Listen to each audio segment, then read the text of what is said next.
Hey guys! Welcome back and welcome to episode 8. So dito naman sa video na to, we're gonna talk about common mistakes ng mga BPO newbies and how you can avoid them. Okay? So definitely if you're planning to start your BPO career, then don't make these common mistakes kasi syempre this is a make it or break it even before you start eh. Okay? So number one mistake, let's just dive into it. You're focusing too much on sounding like a foreigner. It's a no-no, guys. A lot of applicant thinks, and ano na rin to, based na rin sa mga na-experience ko in the past interviews, pag may accent daw, mas mataas ang chance na ma-hire. Hindi yun totoo, guys. Okay? Your goal isn't to sound American, but for you to be understood clearly. Okay, what matter is your pronunciation, your pacing, your confidence, and also your comprehension. All right, so try this. Record yourself speaking, and then check if clear yung pagsasalita mo and natural. Kasi it should sound natural because confidence and clarity always beat fake accent. Alright? Number 2, not researching the company or the account. Marami talagang nagkakamali dito na parang ano lang, show up lang na bigyan nyo ako sa kahit na anong account. So of course, guys, you have to make an effort, right? If you want to be part of that company, you have to do your research. Ano ba yung company vision and mission? Ano ba yung mga usual na account nila dito? Ano ba to? Healthcare ba to? Travel account ba to? Financial ba to? Right? Kasi knowing that, it would definitely help you tailor your answers when you go through the interview na. So, for example, if it's a travel account, you can say something like, I enjoy helping customers with travel concerns because I love planning my trips as well. Something to that effect. So, that small effort shows initiative and genuine interest kasi. Okay?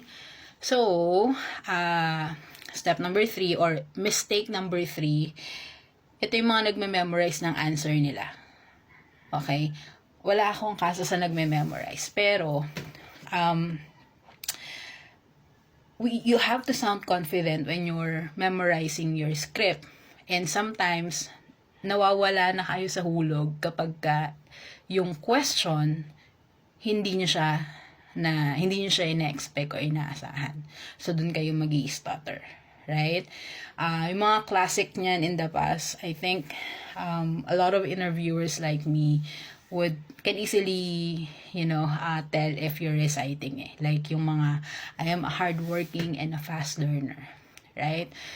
Instead of memorizing it, make it personal. Treat your answer like a short story. So, for example, you have to start with who you are. Then next, you have to add a little about what you've done. And then you can end it with what makes you excited to join in the BPO industry. Right? Kasi when you speak naturally, you sound confident.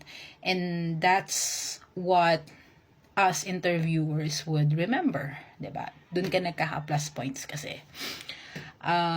Mistake number 4, ito yung mga laging nalilate or yung mga unprepared during the assessment. Alam nyo na that hiring process includes typing tests, grammar exams, or mga mock calls. You have to make sure that you have to arrive early. You bring yung mga kailangang dalhin. And then, of course, you have to rest the night before your application. Kasi syempre, yung mga simpleng bagay like punctuality, neat grooming, having pen ready, they send a strong message kasi that you are reliable. Right? And that's what we're looking. Kasi in the BPO space, or kahit saan ka mag-apply, first impression counts more than you think. Alright? And then lastly, mistake number 5, once makapasok na kayo, ang mistake usually ng mga newbies are they're quitting too early. Like, first week pa lang nung training nila, or like after ng training, nasa production na sila, nagko-quit na sila because they're struggling with the new tools, with the new schedule, sometimes, or most of the time, yung pag-handle ng mga irate customers. And that's normal, guys. Ako nga yung unang call ko, naiyak ako eh. Kasi pinagmumura ako ng customer eh. Hindi mo na ako inumura ng magulang ko. But anyway, it's normal, right? Ang secret dyan, guys, para hindi kayo mag-quit agad, you have to give yourself time to adjust, right? Kasi, of course, the more you practice, the more confident you'll become. Kasi, and of course, you're gonna get used to the type of calls na mga irate or yung mga other scenarios that you can possibly get, right? Kahit yung mga tenured agents right now, they also thought of quitting too. Pero of course, they stayed, they learned, and definitely they grow, right? So, siguro just to wrap things up, mistakes are part of every career, okay? Especially when you're new. So, what's important is you have to learn fast, show up better each time. Okay? Kasi again, showing up, dun talaga makikita yung pagpupursige mo kahit mahirap, right? So, yun lang for now, for this video. So, follow for more BPO tips and mindset reminders with OM Jo, and I'll see you on my next video. Bye-bye.